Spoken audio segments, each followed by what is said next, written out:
Our face-off debate. All members of Congress will soon be on recess. We'll hear what their constituents think of the president's health care plans and economic policies. Will the August recess help or hurt the president's agenda? Joining me now, Mark Tapscott. He is editorial page editor for the Washington Examiner.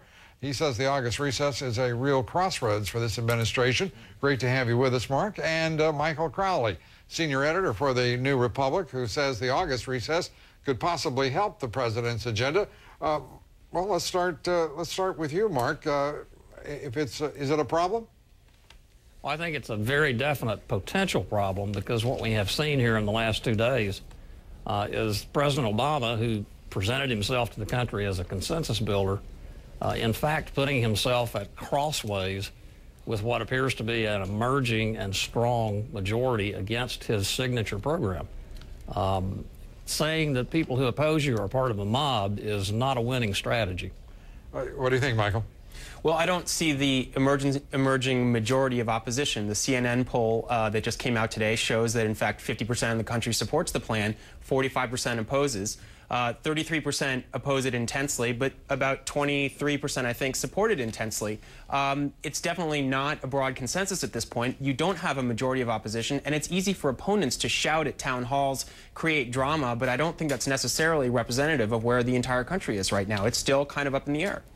And being up in the air, is there any danger here? And let me turn to you again first, Mark. Is there any danger here for the national interest, if you will, to rush through a health care bill that is not intensely debated, that is not scrutinized, and does not have substantial public hearings, so there is a broad public education along with it and a consensus? Yes, yes, and yes, Lou, you're exactly right. It's never a good idea with any major piece of legislation to rush it through, particularly not when it affects so directly virtually every person in the country. And I have to disagree with Michael. It's very clear that in the last 6 weeks, something has happened in the way of a ground shift of public opinion as people have focused on the details of this proposal. They've become very concerned about it, and they're very worried about what might happen to their insurance, their private insurance, which your own poll showed nearly 80% people are very satisfied with it. Is that a tremendous problem for the administration? And when I say a problem for the administration, I don't mean simply in getting through some sort of legislation. I'm talking about this moving it through on some sort of accelerated basis. There is some deadline here that has not really been explained, at least in my opinion, adequately, to say that there is some reason it has to be passed within 3 months. Mm-hmm. Could you clear that up for us? Well, I do think that it has been a problem for the administration, that there's a perception out there that they are trying to rush this. Although Obama can't win in some ways here, because people are saying, well, you don't have a plan yet, where are the details? Mm-hmm. And then they're saying you're trying to rush it. Actually, he wanted the House and Senate both to have voted on this plan by now and couldn't get it done because this thing has slowed down. And then at the same time, people are saying you're rushing it. It's going to take a long time. This process has been playing out. There have been a lot of hearings. But I agree. And I think that's one reason why this recess, if Obama plays it right, and it will be tricky, don't get me wrong, could be a net plus. Let people have their say. Let people say, we went and talked to our congressman. We yelled at him. He knows what I think. And go back to Washington with our ideas and take them back to your committee. And the public will have an opportunity to have input in this process in this coming month. That's democracy. That's how it should work. So it's just as well that it's been slowed down. But that isn't, gentlemen, what's on the table here. It's precisely the inverse of that. And it seems unfair. Exactly. I mean, you've got Senator James DeMint saying, Mark, on one hand, this is his Waterloo. If he doesn't get it through, you've got the president, and you're putting this in the framework of a political game, if you will, why he can't get what he wants. We're sort of getting lost in these extremes of partisan and ideological views that really have nothing to do with what is best for this country.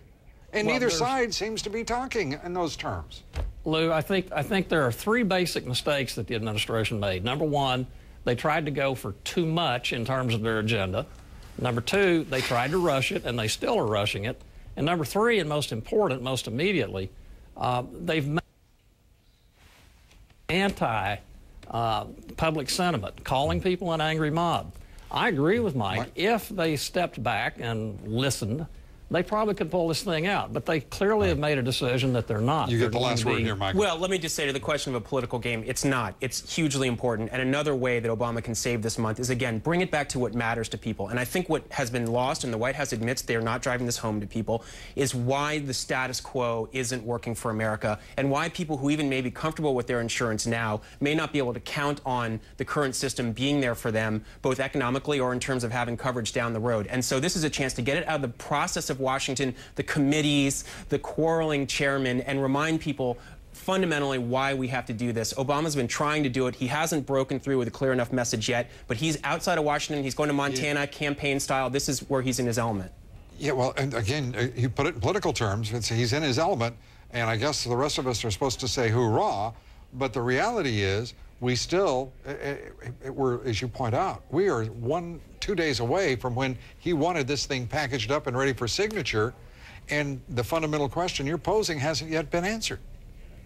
Are we better off? I think there's a lot of evidence to say that we would be better off departing from our current system, that the current system threatens to bankrupt the country and increase the numbers of uninsured. I think that that's the core of this. There are, of course, politics around it. That's the main thing to remember.